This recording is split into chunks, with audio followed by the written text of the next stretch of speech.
On Thanksgiving, my millionaire son said, "Did you like the apartment I gave you last month?" I said, "What apartment?" My gold digger deed froze and tried to smile, but I pulled out the only deed that mattered. The kitchen glowed under soft pendant lights and flickering candles, casting warm shadows against marble countertops and polished glassware. Everything gleamed, from the imported wine glasses to the decorative silver trays that had never once seen a fingerprint. The guests were seated in a meticulously arranged dining room, chatting politely and sipping aged wine while a classical playlist whispered in the background. I stood quietly by the oven, pulling out the turkey. The scent of rosemary and thyme filled the air, but it was overpowered by something colder: contempt. My hands trembled slightly as I adjusted the roasted bird on the porcelain platter, years of arthritis making even the simplest motions feel like tasks of endurance. I turned around to carry the turkey toward the table. Victoria, my daughter-in-law, was already entertaining the guests. She wore a velvet crimson dress, her makeup flawless, her voice just loud enough for everyone to hear. She caught sight of me entering the room and gave me a glance, as if she were inspecting something beneath her standards. Then, without missing a beat, she smiled at the guests and said, "I ordered premium catering this year. If the food smells like old people's sweat, our guests might think this is a nursing home, not Thanksgiving." A few people gave tight-lipped chuckles. Most looked down at their glasses. Not one person spoke up. I said nothing. I just turned slowly and placed the turkey in the center of the table. My shoulders remained straight, my face unreadable. I had not survived decades of hardship just to flinch at a petty insult. The front door creaked open. I turned my head and saw Luke, my son, my only child. He walked in with a small wrapped box in one hand and a bouquet of winter lilies in the other. His eyes scanned the room, landing on me within seconds. A flicker of something passed over his face: concern, confusion. He stepped forward and hugged me. "Mom," he whispered, have you been okay?" I nodded without speaking. His arm brushed against my wrist, and I saw his eyes widen when he noticed the purple bruise near my elbow, barely hidden by the sleeve. His hand moved to my thinning hair, and he paused, touching a small bald patch. "You have not been eating well. Have you been losing sleep?" "Mom, you look different." Victoria approached us with a glass of wine in her hand. She looped her arm through his and kissed his cheek. "She is just adjusting to retirement, sweetheart. We all do." Luke pulled slightly away from her. His eyes remained on me. "I was just asking if Mom got the apartment." I blinked. "What apartment?" He frowned. "The one I had delivered to you last month. It is on Elm Street near the park. It has that big balcony you always dreamed about." Victoria's voice sliced in quickly. "Oh, that place? That is ours now. Your mom gave it to me. She signed it over weeks ago. You were traveling, remember?" I stayed still. My heart thudded, but not from shock, only anticipation. It had begun. Luke turned fully toward her now. His voice lowered, but the edge was unmistakable. "Really? She gave it to you? Or have you been mistreating her while I was away?" The room froze. Conversations died. Cutlery stopped clinking. Eyes turned to us, some curious, some awkward, a few downright uncomfortable. Victoria's smile tightened like a noose. She looked around, then gave a nervous chuckle. "Honey, what are you talking about? This is Thanksgiving, let us just eat." But Luke's gaze did not move, and mine never left her face. She had spoken, and now finally I would answer. I was 23 when I found out I was pregnant with Luke. His father left the same day he found out, saying he was not built for this kind of life. I never saw him again. I do not remember crying much, not because it did not hurt, but because I could not afford to. The rent was overdue, my shoes had holes in them, and I had 1 can of beans left in the pantry. Life was not cruel, it was simply indifferent. Raising Luke alone was not easy, but it gave my life a shape. Every decision I made after that was for him. I worked as a janitor during the night and as a cashier during the day. I never went to sleep without checking on him, even when I was too tired to keep my eyes open. There were nights I skipped dinner so he could have seconds. And somehow we made it. Luke was a bright boy. He never once complained about secondhand clothes or peanut butter sandwiches. In fact, he used to tell me, "Mom, when I grow up, I'm going to build you a house where you won't ever have to wash a single dish again." He kept that promise. Luke became successful, more than I could have imagined. He graduated with honors, started a software company with 2 of his college friends, and within 5 years he was a millionaire. When he bought his first home, a glass-covered mansion with a pool I would never swim in, he made sure to build a separate suite just for me. He said it was my sanctuary, and for a while it was. When he introduced me to Victoria, I admit, I tried to be optimistic.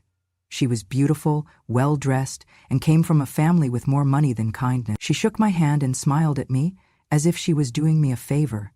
But I stayed silent. I had learned a long time ago that time reveals more than questions ever could. At first, things were fine. I stayed out of the way, cooked a few meals when they were too busy to think, tended to the garden, and read my books on the balcony. Luke traveled often for work, but he always checked in. I lived quietly, gratefully, until the day everything changed. It was a Tuesday morning, barely past 7. I was making tea in the kitchen when Victoria walked in wearing a silk robe and holding her phone. She did not look up when she spoke. "Why do you always touch the dishes?" "I told the maid to do that. Honestly, it is embarrassing." I looked at her, unsure if I had misheard. "I just wanted to help. I do not mind," she scoffed. "Of course you do not. You are used to scrubbing floors, right? I mean, what else are you good for?"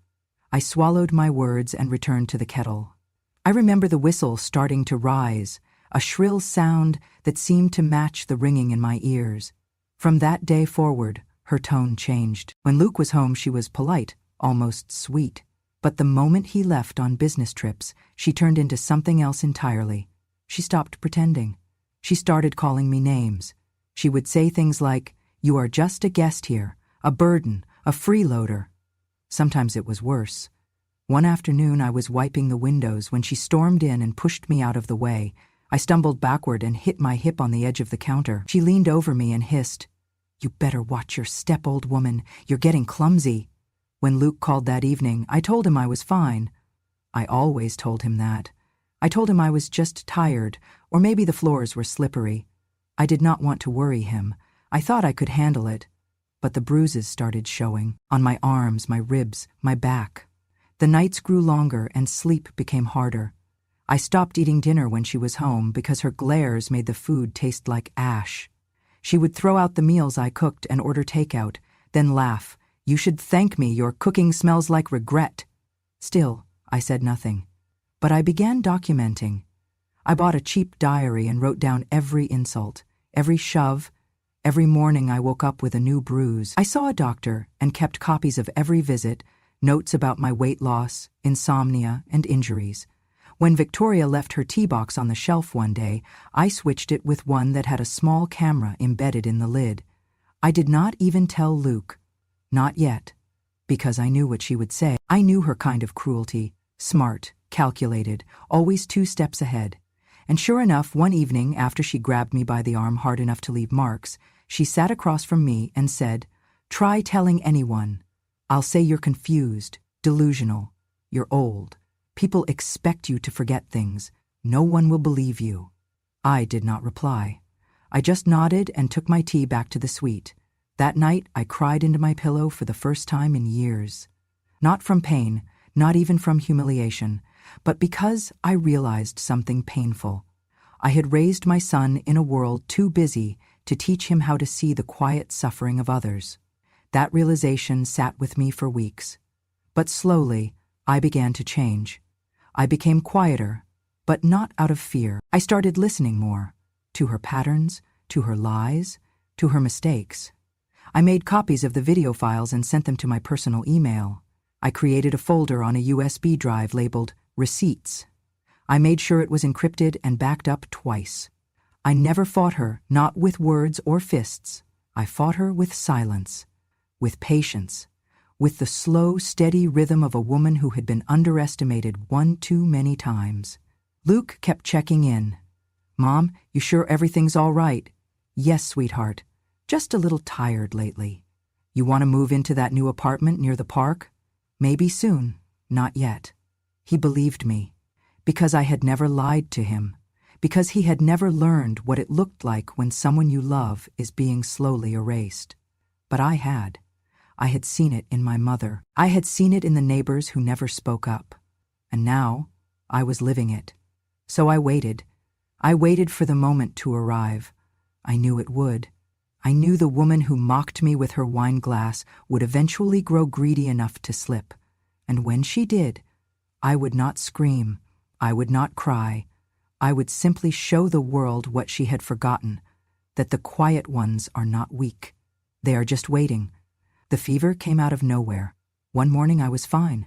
By evening I was curled up in bed, trembling under 2 blankets, sweat soaking through my nightgown. I do not remember much from those 2 days, just flashes of voices, cold compresses on my forehead, and Victoria's perfume lingering each time she entered the room. I was too weak to move, too delirious to speak clearly, and I trusted they would just let me rest. I woke up on the 3rd morning to find a clipboard resting on the bedside table. "Just some paperwork," Victoria said, setting down a bowl of lukewarm broth I had no appetite for. "Standard home insurance updates. Luke wanted us to handle it while you were resting." My eyes were still adjusting to the light. My hand, frail and trembling, reached for the pen she pressed into my palm. She guided my hand to the signature line. "Just sign here, Mom," she said, her voice unusually gentle. "We'll take care of the rest." I signed. My vision blurred with heat and fatigue. I could barely spell my name, much less comprehend the fine print. When I set the pen down, I saw her smile. Not one of gratitude, but of satisfaction. A quiet, dangerous satisfaction. And then she left the room. It took me nearly a week to recover. I kept asking for the documents I had signed, and each time Victoria would deflect. It was nothing important, she said. Luke already filed it. But something gnawed at me. One night, after everyone had gone to bed, I tiptoed downstairs to the office. The cabinet was locked. I was not surprised. Victoria was careful, almost obsessively so. But she forgot about the old printer, and tucked beneath it, in the paper tray, was a copy of what I had signed. It was not an insurance update. It was a transfer of ownership. Not just of the new apartment Luke had mentioned, but of the house I lived in. The house Luke had deeded to me years ago, the one he said would always be mine. And my signature was there, at the bottom, in shaky ink, but next to it, another form, a life insurance policy naming Victoria as the sole beneficiary in the event of my death. My hands shook so violently I had to sit down. I stared at the documents for over an hour, memorizing every line, every lie. This was not an accident. This was a strategy. And she had executed it while I was barely conscious. I did not confront her. Not yet. Instead, I began to gather everything. I contacted Luke's old attorney under the guise of updating my will. I requested a certified copy of the original property deed Luke had filed years ago. The document arrived 3 days later, crisp, official, and unmistakable. The house was mine, not co-owned, not held in trust. Mine. I made 5 copies and stored them in different places, one in a lockbox at the bank, one inside a hollowed-out book on my shelf, one on a USB drive taped to the bottom of my vanity drawer. I did not know yet how far Victoria would go, but I knew now exactly what she was after. She began acting bolder after that. One afternoon she walked into my room without knocking and began measuring the walls. "Thinking of repainting," she said casually. "This pale blue makes the room feel like a hospital, maybe something more modern, charcoal or rust." I said nothing. Then, a few days later, she told the housekeeper to stop cleaning my suite. "We need to cut back," she explained. "Mom doesn't mind doing her own chores. It keeps her young." Every little change was another brick in the wall she was building, one where I no longer existed. She began referring to the house as our property when speaking to guests, and one evening I overheard her whispering on the phone. "Once everything's finalized, we'll be able to put it on the market." I just have to keep her calm a little longer. I wrote down every word in my journal. When Luke came home for a short visit, she smothered him with affection. She poured his wine, laughed at his jokes, even played his favorite music in the background. He never saw through it, and when I tried to tell him something felt off, he waved it away. "Mom, you're just not used to sharing space. Victoria means well. Maybe give it time. Give it time." As if time ever fixed a rotting foundation. That night, I stared at the ceiling and made my decision. I was not going to run to Luke with half a story and no proof. I was not going to be dismissed as emotional or confused. I was going to let her finish her painting, set the table, invite the guests, and then I would show them what she had built, brick by fraudulent brick. I bought a small projector, the kind that could plug into a phone. I gathered my video clips, my audio files, my medical reports. I printed everything she had forged. I hired an independent handwriting analyst who verified that my signature on the transfer documents had been manipulated, copied, and smudged. Then I made an appointment with Luke's lawyer. I handed him everything. He sat in stunned silence for nearly 30 minutes. "Do not tell Luke," I said. "Not yet. I need him to see it. All of it, with his own eyes." He nodded. "Thanksgiving?" "Yes," I said. "Thanksgiving." It was fitting. A day meant for gratitude, for family, and this year it would finally reveal who was truly sitting at the table and who had been trying to steal the house where the table stood. In the weeks leading up to the dinner, I remained silent. Victoria continued her games. She told the gardener to remove the rose bush I planted for Luke's high school graduation. She swapped out my framed photos with minimalist art prints. She even told a friend during brunch, "She is not going to be here much longer. The new place will be easier for her." I smiled when I heard that, because she was right. I was not going to be there much longer. I was going to reclaim what was mine, and when I left, it would not be through a back door with a suitcase and shame. It would be through the front door with my name still on the deed and hers in the hands of the police. The countdown had begun, and I was ready. Thanksgiving morning arrived with the kind of stillness that always precedes a storm. I awoke before the sun rose, dressed carefully in the soft lavender blouse Luke had gifted me 3 birthdays ago, and brushed my thinning hair until it settled in its usual gentle waves. I looked into the mirror, not to admire but to remember. I needed to know who I was before the day unraveled, what others thought they knew. Victoria had transformed the house. Every candle was lit, every piece of silver polished. She had arranged the dining room like a photo shoot for a luxury magazine, cranberry linens, gold-trimmed china, and place cards with calligraphy so perfect it looked printed. I was assigned a seat at the very end of the table, near the kitchen door. Out of the spotlight, out of the way. That was her mistake. I took my seat and watched as guests filtered in. Friends, colleagues, extended family members. Laughter filled the air like smoke. Light at first, then suffocating. I smiled and nodded politely, gripping my phone in my lap like it was a crucifix. Victoria stood near the head of the table, glass in hand, beaming. She wore emerald green, the same shade as envy, and her smile never faltered. "I hope everyone is enjoying the spread," she said. "It's all catered, of course. I didn't want anyone overexerting themselves, especially Mom here." There were chuckles. I smiled again. Then she said it.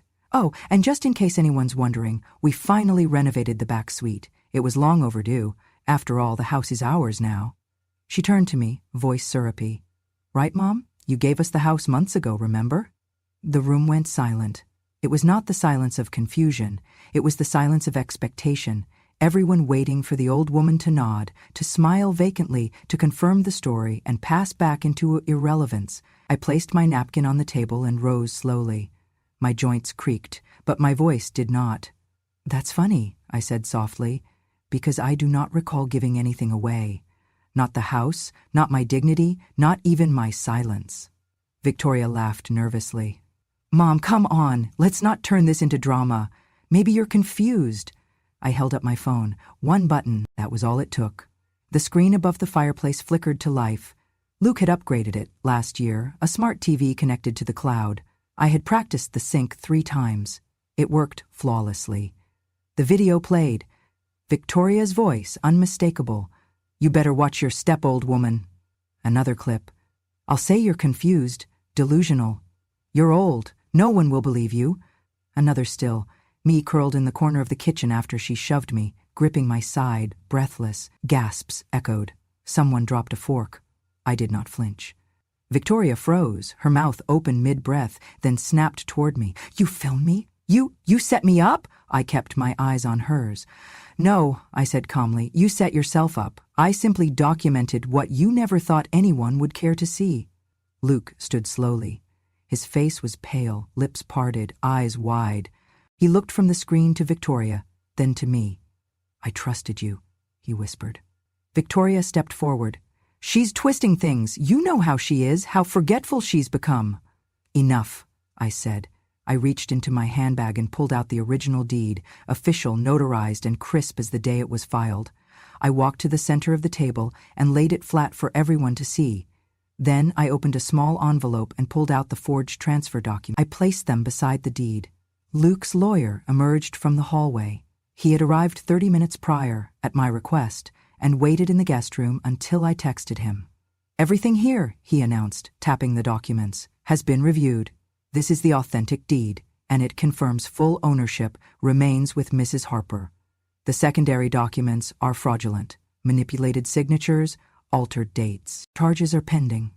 Victoria stumbled backward. Her heel caught the edge of the rug and she sat down hard in her chair. She stared at the papers like they were foreign objects. Her hands trembled. Someone at the table coughed. Another shifted uncomfortably. Luke remained still.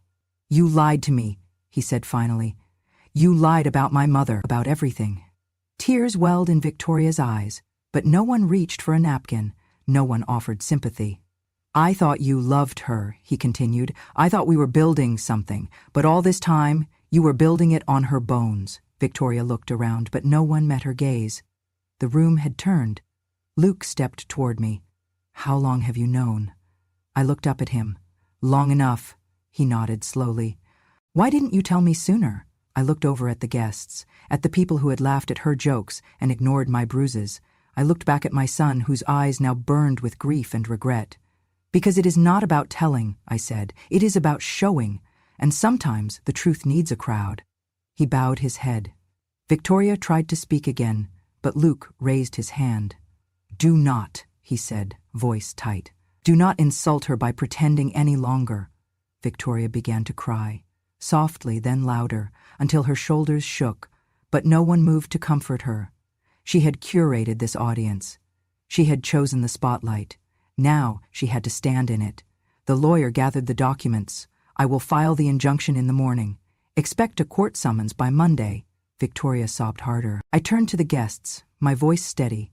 "Dinner is still warm, but if anyone has lost their appetite, I understand." I sat back down, my hands resting gently on the napkin I had folded earlier. Luke did not move. He just kept looking at me with an expression I had not seen since he was a child, one of awe, one of deep, unspoken sorrow. "Mom," he said, his voice breaking, "I did not know." "I know," I replied. "That is why you needed to see." Outside, the sky had darkened to a quiet gray. Inside, the storm had passed, but the wreckage remained. And I, the quiet woman at the end of the table, finally felt seen. Victoria did not say a word the rest of the evening. She sat rigid in her chair, mascara streaking down her face, as guests whispered and gathered their coats. Some left in silence, others offered quiet apologies they had no right to give. Luke did not speak to her again. He simply walked to the kitchen, poured himself a glass of water, and stared out the window, as if trying to remember how all this began.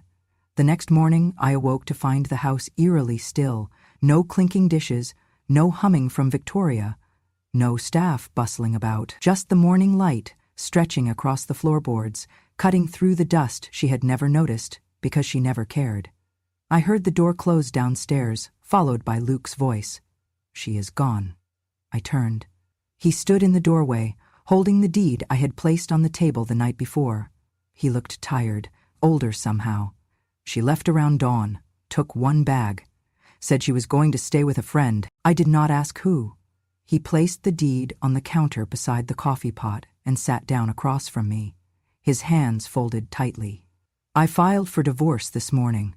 I nodded slowly. "And I sent everything to the police." That made me pause. "All of it?" He nodded. "I met with my attorney before sunrise. We submitted the forged documents, the videos, the audio files. They're contacting the DA now." I exhaled, the weight of months or years finally lifting from my chest. By noon, it was official. An officer arrived quietly, dressed in plain clothes, and handed me a copy of the report. 4 charges: forgery of notarized documents, elder abuse, property fraud, coercion of a dependent adult. The words looked sterile on paper, but they held decades of weight. I signed my statement. I told them everything. I handed over every journal entry, every doctor's note, every time-stamped bruise I had kept buried in the pages of silence. Victoria was arrested that evening. She screamed as they led her out of the spa resort she had checked into, claiming she was being framed, that I had manipulated everyone. But the evidence spoke louder than her sobs. Luke was not there when it happened. He did not want to see her face again. Instead, he came home and found me sitting in the garden, trimming the dead roses she had once ordered ripped out. He knelt beside me. Not sat. Knelt. His hands shook as he reached for mine. "Mom," he said, voice barely audible. I do not know how I let it go so far. I looked at him. My only child. My boy with the scraped knees and oversized glasses. My son who once made a Mother's Day card out of macaroni and tape. My son who now sat beside me, a man fractured by guilt. "I wanted to believe she loved me," he said. "I wanted to believe I had chosen right. And when you started pulling away, I thought it was just aging. I did not want to see." I touched his cheek. "You saw," I whispered. "When it mattered, you saw." He bowed his head and began to cry, not like a child, but like a man unraveling. "You gave up everything for me.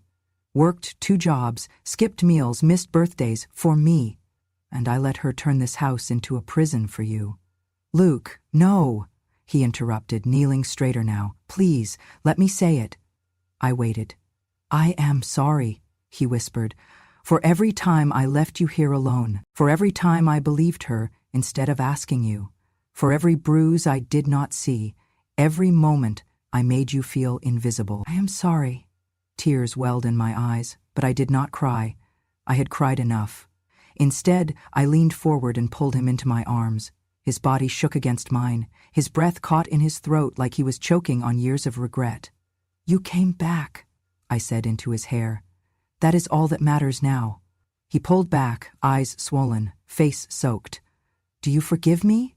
I smiled gently. "Forgiveness is not something I give," I said. "It is something you earn, one day at a time." He nodded. And in that moment, I knew we were going to be okay. The days that followed were quiet. Luke moved into the guest room and began clearing out Victoria's belongings. He donated her designer dresses, boxed her jewelry, and deleted her from every shared account. The house breathed differently after that, lighter, freer. He cooked me breakfast every morning, just eggs and toast, but always with a smile. We sat on the porch in the afternoons, sipping tea and watching the leaves turn. He read the paper aloud, asked me about my favorite books, told me stories from work I never knew he remembered. The investigation moved quickly. With overwhelming evidence, Victoria was denied bail. Her lawyer tried to negotiate a reduced sentence, but the prosecution was relentless. Elder abuse had become a hot-button issue, and the district attorney wanted to make an example. Luke testified, so did I. In court, Victoria barely looked at me. She wore a gray suit and flat shoes, her hair pulled back in a severe bun. Her voice trembled as she tried to explain herself, to paint herself as overwhelmed, misunderstood. But the videos played, the audio echoed, and the truth stood taller than any excuse. She was convicted on all counts, sentenced to 2 years in county jail and 3 years supervised release, mandatory counseling, community service in elder care facilities. Her professional licenses were revoked. Her name, once synonymous with polished charity galas and luxury spas, now lingered in the air like smoke from a ruined feast. But none of that mattered as much as the night Luke came home from the final hearing. He walked into the living room, set down his keys, and found me knitting on the sofa. "She's gone," he said simply. I looked up. "For good this time?" He nodded. We said nothing more, because justice, once delivered, does not shout. It settles, it breathes, and it begins the work of healing. That night, he made dinner. Nothing fancy, just grilled cheese and tomato soup. We ate on the couch, the way we used to before his life became silk ties and corporate dinners. He looked at me with eyes that no longer carried shame. "Thank you, Mom," he said quietly. "For what? For waiting, for surviving, for being stronger than I deserved." I reached for his hand. "We all break," I said, "but not all of us get to put the pieces back together." And we sat there in the flickering glow of the fireplace, the storm behind us, the road ahead still long but finally ours to walk together. 2 years later, the house smelled of cinnamon and clean linen. The floors creaked like they always had, but now the sound carried no tension, just memory. The kitchen light was warm, not watchful. The rooms had air again. I stood by the window, watching Ethan, a cute golden retriever, chase a falling leaf in the yard. He shouted something about dragons. Tom followed, clutching a green scarf I had knitted him for courage, not warmth. Luke had moved out 6 months after the trial ended. He said it was time to breathe, to start again, and I understood. But he never left my life. He called every evening, stopped by every Sunday. And then, one day, he brought someone with him. Her name was Lena. She was soft-spoken, with eyes that looked directly at you, not through you, and hands that never reached for anything without purpose. A nurse by trade, a daughter by soul. They met when Luke had a panic attack at the hospital during one of my checkups. She sat with him for 45 minutes, just holding a paper cup of water and breathing with him. He said he fell in love before the water went cold. I liked her the moment she took off her shoes before stepping onto my porch. She walked into my kitchen, asked if I wanted help with tea, and when I said no, she sat down and started folding napkins. That was the beginning. A year later, they were married in a small ceremony beneath a sycamore tree in my backyard. Just 15 people. No photographers, just hands held and vows whispered. Luke wore his late father's watch. Lena wore no makeup, just a pale blue dress and a white gardenia in her hair. She moved in a month after the wedding. I remember the first day she brought her things, books mostly, a few boxes of folded sweaters, and a small wooden box filled with old letters. That evening we sat on the porch swing. The sky was gold and forgiving. She turned to me and said, "I lost my mother when I was 6, cancer. My father never remarried. I grew up with silence and cereal for dinner, but I always dreamed of having a mother again. If you're willing, if you're okay with it, may I call you Mom?" I stared at her, heart clenched, not from fear, but from something almost too big to name. She reached for my hand. "I will take care of you," she said, "the way you took care of Luke. That's a promise." And just like that, I became Mom again. We found a rhythm. She made soup from scratch. I taught her how to knit. Luke started building shelves in the garage and swore under his breath when the hammer slipped. We had a real home. One evening I sat with a cup of chamomile in my favorite chair, watching them dance slowly in the living room. No music, just the quiet shuffle of socks and soft laughter. It hit me then. The silence in the house was no longer dangerous. It was tender. Lena would check my blood pressure twice a week, just to be sure. Luke replaced all the old locks and said, "Not for protection, Mom, just for peace of mind." They painted the guest room yellow. I planted tulips. We kept the curtains open. Sometimes the past tried to sneak back in. A bad dream, a shadow at the edge of memory. But every time, Lena would come in with warm hands and say, "You're safe now, Mom. You're home." One afternoon, I found a note taped to the fridge. It was from Luke. "Dinner's in the oven. Lena's bringing home apple pie. You don't have to lift a finger. We love you." I stood there for a long time, holding that note. My fingers shook, not from age but from joy, a kind I had not tasted in decades. This wasn't a second chance. This was the first time I truly felt chosen. As the seasons passed, our lives unfolded in the quiet beauty of ordinary days. We took evening walks. We hosted small dinners with real laughter. We celebrated birthdays not with extravagance, but with sincerity. I received handmade cards, kisses on the forehead, and a new wool shawl for Christmas, blue, soft, and warm. I had spent so long surviving I had forgotten what it meant to simply live. Now I did. And each time I passed the front window and saw them, Luke reading, Lena humming in the kitchen, I whispered a quiet thank you to the silence, the stillness, the peace that had returned, not as a guest, but as family. This house, once weaponized by cruelty, was now a sanctuary, and for the first time in my long, storm-weathered life, I was not waiting for the next blow. I was waiting for the tea to steep, for the garden to bloom, for the people I loved to come home, and they always did. It started with a letter. Just a few lines, scribbled in uneven handwriting, slipped under my front door one crisp autumn morning. "I saw your story on the news. I thought I was the only one. Thank you for speaking. No return address. No name, just those words. Then came another and another and another. Women in their 70s. Men in their 80s. People forgotten by their families. Ignored by the system. Silenced by fear. Some lived alone. Some with relatives who wore smiles in public and malice behind closed doors. I had lived that silence, so I knew how loud it truly was.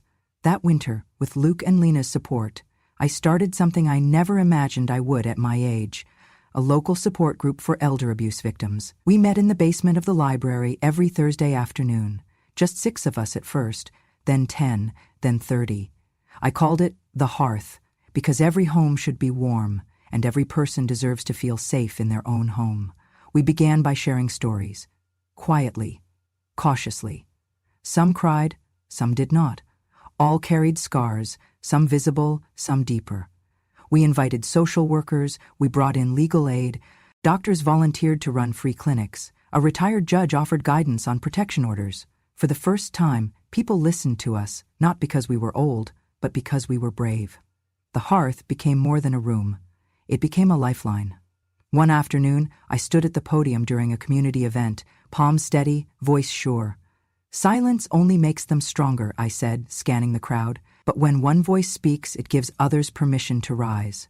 Every elder deserves dignity, safety, and recognition. We are not burdens.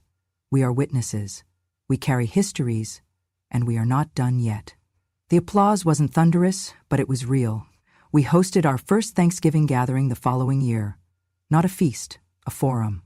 We held it in the town hall. Folded chairs, pumpkin pie from the bakery, a banner that said, "Home is where justice begins." People came. Luke stood beside me, holding Tom's hand, his and Lena's new son. Ethan, their golden retriever, wore a little bandana with our organization's name. Lena handed out mugs of cider with quiet joy. Survivors brought their grandchildren. Neighbors stopped by with casseroles and stories. I looked around that room and saw more than healing. I saw revolution. Wrapped in quilts, wearing bifocals, holding hands. We were not there to complain. We were there to reclaim. At one point, a woman stood up, her voice thin but firm. I left my daughter's house 2 weeks ago. She said I was useless, that I was lucky to have a roof at all. But last night, I slept under a different roof. My own, paid for by me. And this morning, I made my own tea, and I did not flinch when the kettle whistled. Tears rolled down my cheeks before I realized it. Because that was the kind of justice I had come to believe in, not always courtrooms and verdicts. But control returned, fear reversed, dignity restored. When the event ended, Tom climbed into my lap and whispered, "Grandma, are you a boss?" I smiled. Something like that. We took a photo under the banner, all of us, a family born from blood, from choice, from survival. And behind us stood the people we had reached. Faces once dulled by fear, now lit with something fiercer, hope. That night, as we walked home, Luke said softly, "You changed things, Mom." I stopped. "No," I said. "We changed things. Together. Because in the end, it was never just about taking my house back. It was about making sure no one else lost theirs, not to violence, not to silence, not to shame." And from that small room, in a quiet town, we kept the fire burning. The sun had begun to dip, casting long shadows across the porch where I sat with my knitting.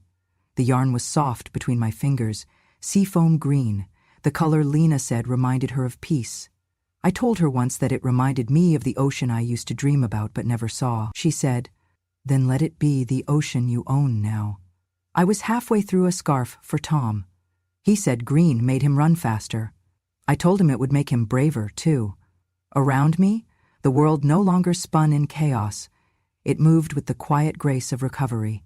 The front door creaked open behind me. "Grandma!" Ethan called, clutching his soccer ball. "Can I kick it to the tree?" "Not if the tree kicks back," I said with a wink. He laughed and bolted across the yard, legs all mischief and motion. From the kitchen I could hear Lena humming as she stirred something on the stove. The scent of cinnamon and cloves curled through the air. Luke stepped out onto the porch, carrying 2 cups of tea. He handed me mine, sat on the steps, and watched his son dart through the yard. "He never stops," Luke said, smiling, "just like you." I smiled without speaking. He turned to me slowly, his voice suddenly quieter. "Mom," he said, eyes glassy, "I see you. All of you. What you endured. What you carried. I used to think strength was noise. Now I know. It is what never needs to shout." I reached over, touched his hand. It was calloused now, older, but the boy I raised was still inside, just steadier, more awake. We sat in silence. In the distance, church bells chimed 5 o'clock. The scarf grew longer in my lap. "They thought I did not see," I finally said, the words slow and steady, but I saw everything. I saw the lies in the way she touched my shoulder. I saw the disgust behind her smile. I saw the plan unfolding every time she made me feel small, but I said nothing, not because I was weak, but because the moment you speak too soon, they call it hysteria. The moment you speak too late, they call it regret. So I waited, until the truth was undeniable. Luke nodded, his throat tight. "And now?" he asked. "Now," I said, sipping my tea, "this house is a home again." Victoria had received 5 years probation and mandatory community service through a rehabilitation program that focused on elder care awareness. It was ironic, really, spending her mornings in the very nursing home she once mocked. A judge had ordered her to complete a re-education course, weekly therapy, and quarterly evaluations. The woman who once strutted in stilettos now wore sneakers and listened to seniors recount war stories. She sent a letter once, no apology, just words like, "I did not know I was hurting you, and I was under stress." I burned it before I finished reading. Some things do not deserve space, not even in memory. But I never wished her ill, only distance and silence. Our town knew, not in a scandalous way, but in that quiet, respectful way small communities remember, and remember they did, not just for the hurt, but for the rise. People stopped me in the grocery store to thank me for the hearth. Others sent donations. A former neighbor asked if I would speak at her retirement community. I did, and when I walked into that room, filled with wheelchairs and walkers and worried faces, I said simply, "I am not here because I am brave. I am here because I was finally believed." They clapped, slowly, then loudly, because we all knew the truth. Survival is not the end. Being heard is. Now each morning, I water the plants in my kitchen. I tie my apron just right. I hum songs my mother used to sing. And I pour 2 cups of tea, one for me and one for whoever walks in first.